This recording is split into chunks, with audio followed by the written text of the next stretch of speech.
Hi dear students, welcome back to Xylem learning. Abdulla സാറാണ്. ഇന്ന് നമ്മൾ വന്നിരിക്കുന്നത് നമ്മുടെ പൊളിറ്റിക്കൽ സയൻസിൽ ഇമ്പോർട്ടൻ്റ് ആയിട്ടുള്ള ഒരു ടോപ്പിക്കുമായിട്ടാണ്. നിങ്ങൾക്ക് തേർഡ് ചാപ്റ്റർ ആയിട്ടുള്ള ഇലക്ടോറൽ പൊളിറ്റിക്സ്, ഈ ഒരു ചാപ്റ്ററിൻ്റെ പ്രധാനപ്പെട്ട ഒരു ഭാഗമാണ്. കൂടാതെ പഠിച്ചിരിക്കേണ്ട പ്രധാനപ്പെട്ട ഒരു ഭാഗം കൂടിയാണിത്. ഇത് പറയാൻ കാരണം വേറൊന്നുമല്ല, ഇപ്പോഴും നമ്മളെല്ലാവരും ഈക്വലാണ് എന്നൊക്കെ പറയുമ്പോൾ, ഫണ്ടമെൻ്റൽ റൈറ്റ്സ് ഒക്കെ all are equal before the law എന്നൊക്കെ പറയുമ്പോൾ, റൈറ്റ് ടു ഇക്വാലിറ്റി ഒക്കെ എൻഷുർ ചെയ്യുമ്പോൾ എന്തുകൊണ്ടാണ് റിസർവേഷൻ എന്നുള്ള സംശയം മക്കൾക്ക് എല്ലാവർക്കും ഉണ്ടാവുക അല്ലേ? ഇപ്പോൾ ഹയർ എഡ്യൂക്കേഷൻ പോകുന്ന സമയത്തൊക്കെ മക്കളുടെ മുമ്പിൽ വരുന്ന ഒരു ക്വസ്റ്റ്യനാണ്, എന്തിനാണ് റിസർവേഷൻ എന്നുള്ളൊരു കാര്യം. അപ്പോൾ ഇവിടെ നമ്മൾ പറയാൻ പോകുന്നത് റിസർവ്ഡ് കോൺസ്റ്റിറ്റ്യുവൻസീസിനെ കുറിച്ചാണ്. അപ്പോൾ റിസർവേഷൻ്റെ ഇമ്പോർട്ടൻസും കൂടി നമുക്ക് എന്ത് ചെയ്യാം, ഒന്ന് ടച്ച് ചെയ്ത് പോകാം. അപ്പോൾ റിസർവ്ഡ് കോൺസ്റ്റിറ്റ്യുവൻസീസ് എന്താണ്? ഇലക്ടോറൽ പൊളിറ്റിക്സിലെ മോസ്റ്റ് ഇമ്പോർട്ടൻ്റ് ആയിട്ടുള്ള ടോപ്പിക്കാണ് റിസർവ്ഡ് കോൺസ്റ്റിറ്റ്യുവൻസീസ് എന്ന് പറയുന്നത്. ഞാൻ സിമ്പിളായിട്ടൊരു എക്സാമ്പിൾ പറയുകയാണ്. നമ്മൾ ബസ്സിലൊക്കെ ട്രാവൽ ചെയ്യുന്ന സമയത്ത് എന്ത് കാണാറുണ്ട്? ചില സീറ്റുകൾ അല്ലേ, ചില ആളുകൾക്ക് വേണ്ടി റിസർവ് ചെയ്ത് വെച്ചിട്ടുള്ളതായിട്ട് നമുക്ക് കാണാൻ പറ്റും അല്ലേ? അപ്പോൾ അവിടെ ആ സീറ്റിൽ ആരാണ് ഇരിക്കേണ്ടത്? അവരാണ് ഇരിക്കേണ്ടത് നമുക്കറിയാം. അതുപോലെ തന്നെ മേ ബി നിങ്ങളുടെ സ്കൂൾ ഇലക്ഷനൊക്കെ നടക്കുന്ന സമയത്ത്, ക്ലാസ് ഇലക്ഷനൊക്കെ നടക്കുന്ന സമയത്ത് ചില സീറ്റുകൾ ആർക്ക് റിസർവ് ചെയ്ത് വെക്കാറുണ്ട്? ഗേൾസിന് റിസർവ് ചെയ്ത് വെക്കും, ചില സീറ്റ് ബോയ്സിന് റിസർവ് ചെയ്ത് വെക്കും. ഇങ്ങനെ റിസർവ്ഡ് കാറ്റഗറീസിൽ ആർക്കാണോ അത് റിസർവ് ചെയ്ത് വെച്ചിട്ടുള്ളത് അവർ മാത്രമാണ് എന്ത് ചെയ്യുക, ഇലക്ഷന് കോൺടെസ്റ്റ് ചെയ്യുക അല്ലേ? അപ്പോൾ ഇവിടെ നമ്മൾ റിസർവ്ഡ് കോൺസ്റ്റിറ്റ്യുവൻസീസ് എന്നതുകൊണ്ട് ഉദ്ദേശിക്കുന്നത് എന്താണ് എന്നുള്ളതാണ് നമ്മൾ നോക്കാൻ പോകുന്നത്. നമുക്കറിയാൻ പറ്റും, our constitution entitles every citizen to elect her or his representatives and to be elected as a representatives. നമുക്കിവിടെ കാണാൻ പറ്റും, ഇന്ത്യയിലെ എല്ലാ സിറ്റിസൺസിനും റൈറ്റ് ടു വോട്ട് ഉണ്ട്. എല്ലാവർക്കും അറിയുന്ന കാര്യം അല്ലേ? നമുക്ക് എന്താ പറയുക, യൂണിവേഴ്സൽ ഫ്രാഞ്ചൈസ് പ്രകാരം അല്ലെങ്കിൽ സഫ്രേജ് പ്രകാരം നമുക്ക് എല്ലാ ആളുകൾക്കും എന്തുണ്ട്? 18 വയസ്സ് പൂർത്തിയായാൽ നമുക്ക് എന്ത് ചെയ്യാൻ പറ്റും? വോട്ട് കാസ്റ്റ് ചെയ്യാൻ പറ്റും. അതേസമയത്തിന് ആ ആളുകൾക്കൊക്കെ ചില ഏജ് ക്രൈറ്റീരിയയുടെ വെച്ചിട്ട് എന്തും ചെയ്യാൻ പറ്റും. ഇലക്ഷന് കണ്ടസ്റ്റ് ചെയ്യാൻ പറ്റും, ഇലക്ഷന് മത്സരിക്കാനും പറ്റും, കോമ്പറ്റ് ചെയ്യാനും പറ്റും. പക്ഷേ ഇങ്ങനെ എല്ലാ ആളുകൾക്കും ഫ്രീ ആൻഡ് ഫെയർ ആയിട്ടുള്ള ഇലക്ഷനൊക്കെ എൻഷുർ ചെയ്യുമ്പോഴും പവർഫുൾ ആയിട്ടുള്ള ആളുകൾ, ലെസ് പവർ ആയിട്ടുള്ള ആളുകൾ, അല്ലെങ്കിൽ കമ്പാരേറ്റീവ്ലി വീക്ക് ആയിട്ടുള്ള ആളുകളെ ഡോമിനേറ്റ് ചെയ്യാനുള്ള ഒരു സിറ്റുവേഷൻ നമുക്ക് കാണാൻ പറ്റും. അപ്പോൾ അത് അവോയ്ഡ് ചെയ്യാൻ വേണ്ടിയാണ് എന്ത് കൊണ്ടുവന്നിട്ടുള്ളത്? റിസർവ്ഡ് കോൺസ്റ്റിറ്റ്യുവൻസി എന്ന് പറയുന്നൊരു കൺസെപ്റ്റ് കൊണ്ടുവന്നിട്ടുള്ളത്. ഇവിടെ നമുക്ക് കാണാൻ പറ്റും, നമ്മുടെ കോൺസ്റ്റിറ്റ്യൂഷൻ മേക്കേഴ്സ് അതിനെക്കുറിച്ച് ഭയങ്കര ബോധേഡ് ആയിരുന്നു, വറീഡ് ആയിരുന്നു. The constitution makers, however, were worried that in open electoral competition, certain weaker section may not stand good chance to get elected to the Lok Sabha and the state legislative assembly. നമ്മുടെ constitution makers obviously ഇതിനെക്കുറിച്ച് bothered ആയിരുന്നു. കാരണം weaker സെഷനിലുള്ള ആളുകൾക്ക് ഈ open election ആകുമ്പോൾ, എല്ലാ ആളുകൾക്കും equal opportunities ആണ് എന്നൊക്കെ പറയുമ്പോൾ, ഓപ്പൺ ഇലക്ഷൻ ആകുമ്പോൾ വീക്കർ സെഷന് മേൽ ആര് ഡോമിനേറ്റ് ചെയ്യാം? പവർഫുൾ ആയിട്ടുള്ള, മേ ബി റിച്ച് ആയിട്ടുള്ള, അല്ലെങ്കിൽ അപ്പർ കാസ്റ്റോ അപ്പർ ക്ലാസ്സോ പെട്ട ആളുകൾ എന്ത് ചെയ്യാം, മേ ബി ഡോമിനേറ്റ് ചെയ്യുന്ന സിറ്റുവേഷൻ ഉണ്ടാവാം എന്ന് കൃത്യമായിട്ടും ആലോചിച്ചിരുന്നു, നമ്മുടെ കോൺസ്റ്റിറ്റ്യൂഷൻ മേക്കേഴ്സ് ആലോചിച്ചിരുന്നു. അത് ഞാൻ സിമ്പിൾ എക്സാമ്പിൾ പറയുകയാണെങ്കിൽ നമുക്ക് എല്ലാവർക്കും അറിയാം അല്ലേ? എപ്പോഴും നമുക്ക് കാണാൻ പറ്റും, എപ്പോഴും പവർഫുൾ ആയിട്ടുള്ള ആളുകൾ വീക്ക് ആയിട്ടുള്ള ആളുകൾ എന്ത് ചെയ്യാറുണ്ട്? ഡോമിനേറ്റ് ചെയ്യാറുണ്ട്, അവരുടെ മേൽ ആധിപത്യം സ്ഥാപിക്കാറുണ്ട്, അവരെ കൺട്രോൾ ചെയ്യാറുണ്ട്. അപ്പോൾ അങ്ങനെയുള്ള സിറ്റുവേഷൻ വരുമ്പോൾ ഈ പവർഫുൾ ആയിട്ടുള്ള ആളുകൾ എന്ത് ചെയ്യും? അവരുടെ പൈസ ഉപയോഗിച്ചും അവരുടെ ആ ഒരു പൊളിറ്റിക്കൽ ഇൻഫ്ലുവൻസ് കൊണ്ടും ഒക്കെ എന്ത് ചെയ്യും? അവർ ഇലക്ഷനെ മാക്സിമം എന്ത് ചെയ്യും? അട്ടിമറിക്കാൻ ശ്രമിക്കും. അതുപോലെ തന്നെ വീക്കർ സെഷനിലെ ആളുകൾക്ക് എന്ത് കിട്ടാൻ ചാൻസ് കുറവായിരിക്കും? പാർട്ടി ടിക്കറ്റ്സ് കിട്ടാൻ ചാൻസ് കുറവായിരിക്കും. ഇങ്ങനെ കുറേ കാര്യങ്ങൾ ചെയ്തുകൊണ്ട് വീക്കർ സെഷനെ എന്ത് ചെയ്യാണ്? സപ്രസ് ചെയ്യാൻ ആര് ശ്രമിക്കും? നമ്മുടെ എപ്പോഴും റിച്ച് ആയിട്ടുള്ള അല്ലെങ്കിൽ പവർഫുൾ ആയിട്ടുള്ള സെഷൻ ശ്രമിക്കും. അപ്പോൾ അത് അവോയ്ഡ് ചെയ്യണമെന്ന് ആര് കൃത്യമായിട്ടും ആലോചിച്ചിരുന്നു? നമ്മുടെ കോൺസ്റ്റിറ്റ്യൂഷൻ മേക്കേഴ്സ് ആലോചിച്ചിരുന്നു. അങ്ങനെ they may not have the required sources, education and contest and in election against others. നമുക്ക് കാണാൻ പറ്റും, ഈ പറയുന്ന വീക്കർ സെഷൻ എന്ന് പറയുമ്പോൾ ഒബ്വിയസ്ലി അവരെന്തായിരിക്കണം എന്നില്ല, അവർ വെൽ എഡ്യൂക്കേറ്റഡ് ആയിരിക്കണം എന്നില്ല. അതുപോലെ തന്നെ അവർക്ക് മറ്റുള്ളവരുമായിട്ട് കോമ്പറ്റ് ചെയ്ത് നിൽക്കാനുള്ള റിസോഴ്സസ് അവർക്ക് ഉണ്ടാവണമെന്നില്ല. അതുപോലെ തന്നെ അത്രയും കോണ്ടാക്ട്സ് അവർക്ക് ഉണ്ടാവണമെന്നില്ല. അങ്ങനെ കുറേയധികം പ്രോബ്ലംസ് ഉള്ളതുകൊണ്ട് തന്നെ അവർക്ക് അവിടെ ഇലക്ഷന് മത്സരിക്കാനുള്ള സാധ്യത കുറവായിരിക്കും. മിക്ക സൊസൈറ്റിയിൽ വീക്കർ സെഷനിൽ ഇലക്ഷന് മത്സരിക്കാനുള്ള സാധ്യത കുറവായിരിക്കും. അപ്പോൾ ഇവിടെ നമുക്ക് കാണാൻ പറ്റും, those who are influential and resourceful may prevent them for winning elections. അതുപോലെ തന്നെ പവർഫുൾ ആയിട്ടുള്ള ആളുകൾ എപ്പോഴും എന്ത് ചെയ്യും? വീക്കർ സെഷനിൽ ഇലക്ഷന് മത്സരിച്ചാൽ തന്നെ അവരുടെ വിന്നിങ് പോസിബിലിറ്റി എന്ത് ചെയ്യും?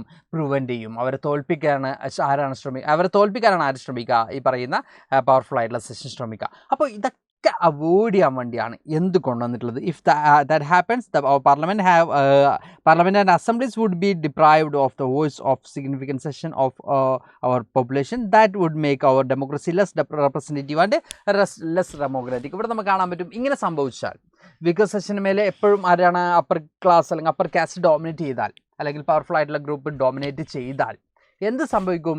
ഈ പറയുന്ന ഒരു പെർട്ടിക്കുലർ ഗ്രൂപ്പിൽ നിന്നും അവരുടെ വോയിസ് റൈസ് ചെയ്യാൻ ആളുകൾ ഉണ്ടാവില്ല. ഇപ്പോൾ നമ്മൾ ഷെഡ്യൂൾഡ് കാസ്റ്റ്, ഷെഡ്യൂൾഡ് കാസ്റ്റിൻ്റെയും ഷെഡ്യൂൾഡ് ട്രൈബ്സിൻ്റെയും പ്രോബ്ലംസ് അഡ്രസ്സ് ചെയ്യാൻ ആര് വേണം? അവരുടെ റെപ്രസെൻറ്റേറ്റീവ്സ് വേണം. അല്ലേ? പാർലമെൻറ്റിൽ അവരുടെ റെപ്രസെൻറ്റേറ്റീവ്സ് ഉണ്ടെങ്കിൽ മാത്രമേ അവരുടെ പ്രോബ്ലംസ് എന്ത് ചെയ്യാൻ പറ്റുള്ളൂ, അവിടെ അഡ്രസ്സ് ചെയ്യപ്പെടുള്ളൂ.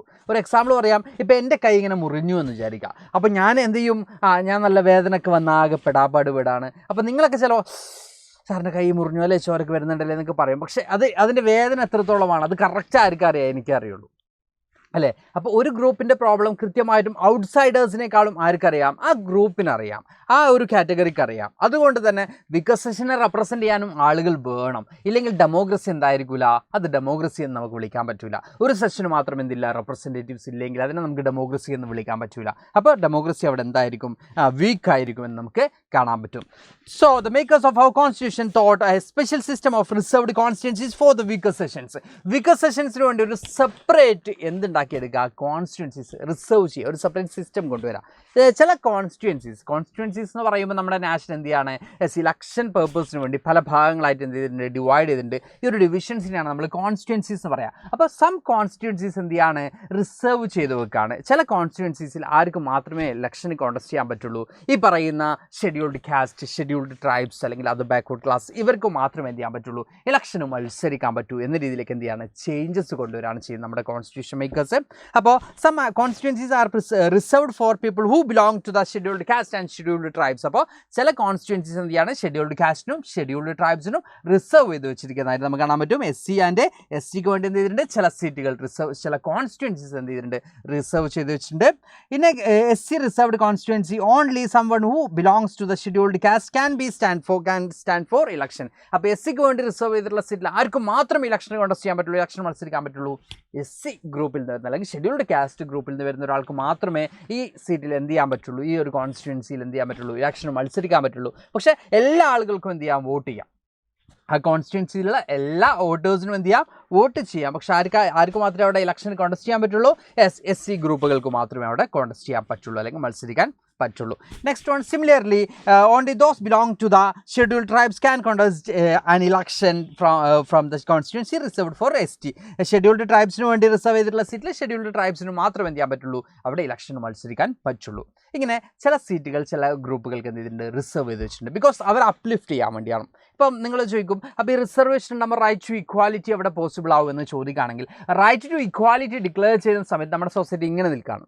അപ്പോൾ ഈ ഒരു ഗ്രൂപ്പിന് എന്ത് ചെയ്യണം, ഇപ്പോൾ റൈറ്റ് ടു ഇക്വാലിറ്റി ഡിക്ലെയർ ചെയ്തു, ഇനി ഇങ്ങനെ മുമ്പോട്ട് പോകുള്ളൂ. അപ്പോൾ ഈ ഒരു എന്തുണ്ട്, ഈ ഒരു ഡിഫറൻസ് ഉണ്ട് അല്ലെ, ഈ ഒരു എന്തുണ്ട്, ഇവർ തമ്മിലുള്ള ഈ ഒരു ഗ്യാപ്പ് നമുക്ക് കാണാൻ പറ്റും. അപ്പോൾ ഈ ഗ്രൂപ്പിന് എന്ത് ചെയ്യണം, റിസർവേഷൻ കൊടുത്ത് എങ്ങോട്ട് കൊണ്ടുവരണം, ഈക്വലൈസ് ചെയ്യണം. അതിനുശേഷം മാത്രമേ ഇക്വാലിറ്റി എന്ത് ചെയ്യുള്ളൂ, നമുക്ക് പോസിബിൾ ആവുള്ളൂ. അതുകൊണ്ട് തന്നെയാണ് എന്ത് കൊടുക്കുന്നത്, ഈ ഒരു റിസർവേഷൻ കൊടുക്കുന്നത് നമുക്ക് കാണാൻ പറ്റും. ഇനി ഇതിൽ ഏറ്റവും പ്രധാനമായിട്ട് നമുക്ക് പറയാനുള്ള ഒരു കാര്യം എന്ന് പറയുന്നത്, ഒരു സിമ്പിൾ എക്സാമ്പിൾ പറയുകയാണെങ്കിൽ, നിങ്ങളുടെ ക്ലാസ്സിൽ കുറേ ചാപ്റ്റേഴ്സ് ഒക്കെ എടുത്ത് കഴിഞ്ഞിട്ട് ഒരു 2-3 കുട്ടികൾ എന്ത് ചെയ്തു, ജോയിൻ ചെയ്തു വിചാരിക്കാം. അവർക്ക് നിങ്ങൾക്ക് ഒരേ സമയം എക്സാംസ് കണ്ടക്ട് ചെയ്യുമ്പോൾ എന്തുണ്ടാവും, പ്രോബ്ലംസ് ഉണ്ടാവില്ല. അവർക്ക് നിങ്ങൾക്ക് ഒരേ സമയം എക്സാംസ് കണ്ടക്ട് ചെയ്യുമ്പോൾ പ്രോബ്ലംസ് ഉണ്ടാവില്ല. കാരണം അവർക്ക് നിങ്ങൾ അത്രയും പേപ്പേഴ്സ് അറിയണമെന്നില്ല, നിങ്ങൾ അത്രയും സബ്ജക്ട് നോളജ് ഉണ്ടാവണമെന്നില്ല. അപ്പോൾ അവർക്ക് സ്പെഷ്യൽ ക്ലാസ് കൊടുക്കും. അതിന് നമുക്ക് അവർക്ക് കൂടുതൽ പ്രിവിലേജ് കൊടുക്കുന്നതായിട്ട് കാണാൻ പറ്റുമോ, ഇല്ല. അവർക്കും നിങ്ങളോടൊപ്പം എത്തിക്കണം, അതിനാണ് അവർക്ക് സ്പെഷ്യൽ ക്ലാസ് കൊടുക്കുന്നത് അല്ലേ. ലൈക്ക് അതുപോലെ തന്നെയാണ് എന്ത് ചെയ്തിട്ടുള്ളത് നമുക്ക് കാണാൻ പറ്റും. സൊസൈറ്റി ഡിപ്രസ്ഡ് ആയിട്ടുള്ള ഒരു ഗ്രൂപ്പുകൾ ഉണ്ടായിരുന്നു, അവരുടെ അപ്ലിഫ്റ്റ്മെൻ്റ് ആണ് ഈ പറയുന്ന റിസർവേഷൻ കൊണ്ട് മെയിൻ ചെയ്യുന്നത്. അപ്പോൾ SCക്ക് വേണ്ടി റിസർവ് ചെയ്തിട്ടുള്ള സീറ്റിൽ SCക്ക് മാത്രമാണ്, ഷെഡ്യൂൾഡ് ട്രൈബ്സിന് വേണ്ടി അല്ലെങ്കിൽ STക്ക് വേണ്ടി റിസർവ് ചെയ്തിട്ടുള്ള സീറ്റ്സിൽ കോൺസ്റ്റിറ്റ്യുവൻസീസിൽ STക്ക് മാത്രമാണ് എന്ത് ചെയ്യുക, ഇലക്ഷന് മത്സരിക്കാൻ പറ്റുക. Then currently in the Lok Sabha, 84 seats are reserved for the scheduled caste and 47 seats are scheduled tribes. Scheduled caste 84 seats അതുപോലെ തന്നെ 47 seats scheduled tribesനും എന്ത് ചെയ്തിട്ടുണ്ട്, റിസർവ് ചെയ്ത് വെച്ചിട്ടുള്ളതായിട്ട് നമുക്ക് കാണാൻ പറ്റും. ഓക്കെ, അപ്പോൾ this number is in proportion of their share on the total population. Total population ഇവരുടെ എത്ര നമ്പേഴ്സ് ഉണ്ട് അല്ലെങ്കിൽ ഇവരുടെ പ്രൊപ്പോർഷൻ അനുസരിച്ചാണ് എന്ത് ചെയ്തിട്ടുള്ളത്, ഈ ഒരു 84, 47 എന്നുള്ള ഈ ഒരു റിസർവേഷൻ നമ്പേഴ്സ് നമുക്ക് കാണാൻ പറ്റുന്നത്. ഇനി thus the reserved seats for SC and ST do not take away the legitimate share of any other social groups. അതായത് സമയം തന്നെ നമുക്ക് ഏറ്റവും എടുത്ത് പറയേണ്ട ഒരു കാര്യം എന്ന് പറയുന്നത്, SC STക്ക് വേണ്ടി റിസർവേഷൻ കൊടുത്തു എന്ന് പറഞ്ഞുകൊണ്ട് സൊസൈറ്റിയിലെ മറ്റൊരു സോഷ്യൽ ഗ്രൂപ്പ്സിൻ്റെയും ഒരു റൈറ്റ്സും എന്ത് ചെയ്യുന്നില്ല, വയലേറ്റ് ചെയ്യപ്പെടുന്നില്ല. അതേസമയം തന്നെ SC ST ഗ്രൂപ്പുകൾക്ക് എല്ലാ സീറ്റുകളിലും എന്ത് ചെയ്യാം, മത്സരിക്കാം. ഈ സീറ്റിൽ ഇവർക്ക് മാത്രമേ മത്സരിക്കാൻ പറ്റുള്ളൂ. ഷെഡ്യൂൾഡ് കാസ്റ്റിനും ഷെഡ്യൂൾഡ് ട്രൈബ്സിനും എല്ലാ ജനറൽ സീറ്റിലും എന്ത് ചെയ്യാൻ മത്സരിക്കാൻ പറ്റും. അവിടെ ഒരു എന്തില്ല, ഒരു റെസ്ട്രിക്ഷനോ കാര്യങ്ങളൊന്നുമില്ല. എസ്പെഷ്യലി ഈ സീറ്റുകൾ എന്ത് ചെയ്തിട്ടുണ്ട്, ഷെഡ്യൂൾഡ് കാസ്റ്റിനും ഷെഡ്യൂൾഡ് ട്രൈബ്സിനും വെച്ച് വേണ്ടി എന്ത് ചെയ്തിട്ടുണ്ട്, റിസർവ് ചെയ്ത് വെച്ചിട്ടുണ്ടെന്ന് മാത്രം നമുക്ക് കാണാൻ പറ്റും. ഇനി This system of reservation was extended later to the other weaker sessions at the district and local level. ഈ ഒരു സിസ്റ്റം, ഈ റിസർവേഷൻ എന്ന് പറയുന്ന സിസ്റ്റം എന്ത് ചെയ്തു, കുറച്ചും കൂടി എക്സ്റ്റെൻഡ് ചെയ്തു. ഞാൻ നേരത്തെ പറഞ്ഞ പോലെ തന്നെ OBC ഗ്രൂപ്പുകൾ കൂടി എന്ത് ചെയ്തു, ഈ ഒരു സിസ്റ്റം എക്സ്റ്റെൻഡ് ചെയ്തു. അതിൽ നമുക്ക് കാണാൻ പറ്റുന്നത് റൂറൽ അല്ലെങ്കിൽ പഞ്ചായത്ത് മുനിസിപ്പൽ ഇലക്ഷൻസിനൊക്കെ എന്ത് ചെയ്യാൻ തുടങ്ങി, OBCക്ക് കൂടി എന്ത് കൊടുക്കാൻ തുടങ്ങി, റിസർവേഷൻ കൊടുക്കാൻ തുടങ്ങി. അവിടെ നമുക്കൊരു സ്പെസിഫിക് നമ്പേഴ്സ് പറയാൻ പറ്റില്ല. ഓരോ സ്റ്റേറ്റിലും എന്തായിരിക്കും, അത് വേരിയേഷൻ സംഭവിക്കും, മാറ്റങ്ങൾ വരും. അപ്പോൾ however the proportion of seats reserved varies from state to state. Similarly, 1/3 of the seats are reserved for in rural and urban local bodies for women candidates. അതുപോലെ തന്നെ നമുക്ക് കാണാൻ പറ്റും ലോക്കൽ ബോഡീസിൽ അല്ലെങ്കിൽ നമ്മുടെ പറയുന്ന തദ്ദേശ സ്വയംഭരണ സ്ഥാപനങ്ങളിൽ ഡിസെൻട്രലൈസേഷൻ്റെ ഭാഗമായിട്ട് ലോക്കൽ ബോഡീസ്, നമ്മുടെ മുനിസിപ്പാലിറ്റി, കോർപ്പറേഷൻ അല്ലെങ്കിൽ നമ്മൾ പറഞ്ഞ പഞ്ചായത്ത് പോലെ ലോക്കൽ ബോഡീസിൽ എന്ത് വരാൻ തുടങ്ങി, വിമൻ റെപ്രസെൻറ്റേഷനും അല്ലെങ്കിൽ വിമൻസിന് വേണ്ടി എന്ത് ചെയ്യാൻ തുടങ്ങി, റിസർവേഷനും കൊണ്ടുവരാൻ തുടങ്ങി.